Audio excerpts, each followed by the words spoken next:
قال الإمام اليماني السيد أحمد الحسن عليه السلام: النجمة السداسية فهي من مواريث الأنبياء التي ورثها القائد محمد بن الحسن المهدي، وهي ترمز إليه صلوات ربه عليه، وتعني المنتصر والمنصور. واليهود الصهاينة سرقوا هذه النجمة واتخذوها شعارا لهم ورمزا لانتظارهم للمصلح العالمي الموعود، وهو عندهم كما قدمت إيليا النبي عليه السلام.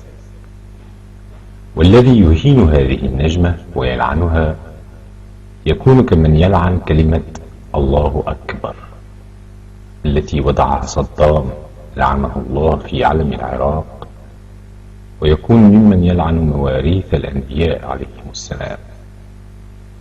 فهذه النجمة هي نجمة المهدي عليه السلام، وقد ورد عنهم عليهم السلام أن راية الحق إذا ظهرت لعنها أهل المشرق وأهل المغرب، فاحذروا أيها المؤمنون، فاللعنة إذا لم تجد لها موضعا عادت إلى صاحبها، كما ورد عن رسول الله صلى الله عليه وآله وسلم.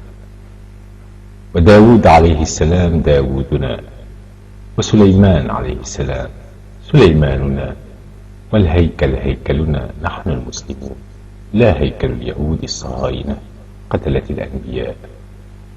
والأرض المقدسة أرضنا، ولا بد من تحريرها وفتحها ورفع راية لا إله إلا الله محمد رسول الله علي ولي الله عليها. إن أولى الناس بإبراهيم للذين اتبعوه وهذا النبي والذين آمنوا والله ولي المؤمنين.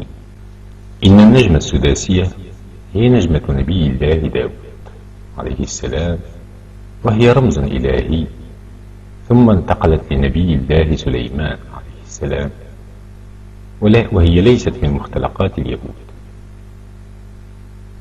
وهناك إجماع على أن الجذور العميقة لرمز النجمة السداسية تعود إلى قرون من الزمن سبقت بداية